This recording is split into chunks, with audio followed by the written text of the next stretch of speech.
houve uma reação muito forte em relação ao tarifaço.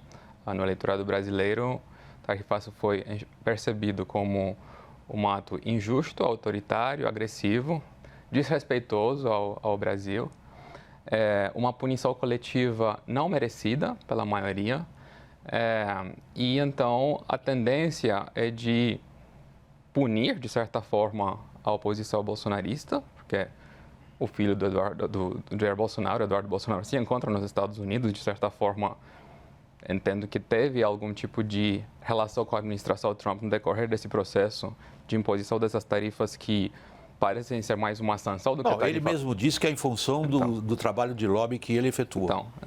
E isso tem, evidentemente, talvez deveria ter um custo político, né? E quem, então, se beneficia com isso é o Lula. Agora, cada vez mais na nossa política, a velocidade dos acontecimentos é muito grande.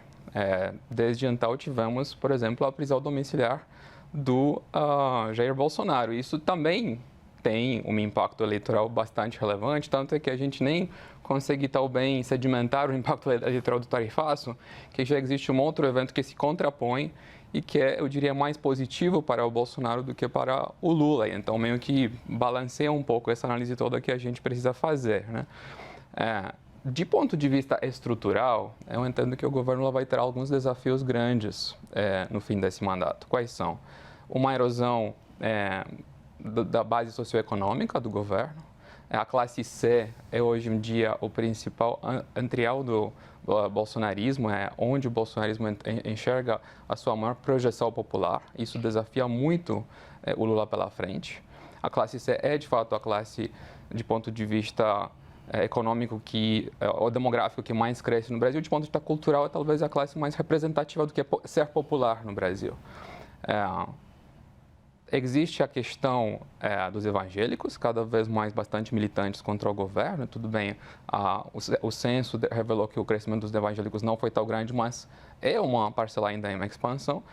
Eu diria que, principalmente, o desafio é um governo que não se encontrou em termos de discurso de proposta política. Existe uma crise de projeto que se reflete numa retórica do governo que é muito mais ligada ao passado do que ao que deveria ser uma proposta de renovação desse discurso político. Então, eu entendo que, por mais que esse evento do Trump ele ofereça ao Lula um momento de respiro, né, oferece um ponto de referência diferente, o Lula era desaprovado muito em comparação com expectativas que não foram atingidas, um eleitorado que foi desapontado.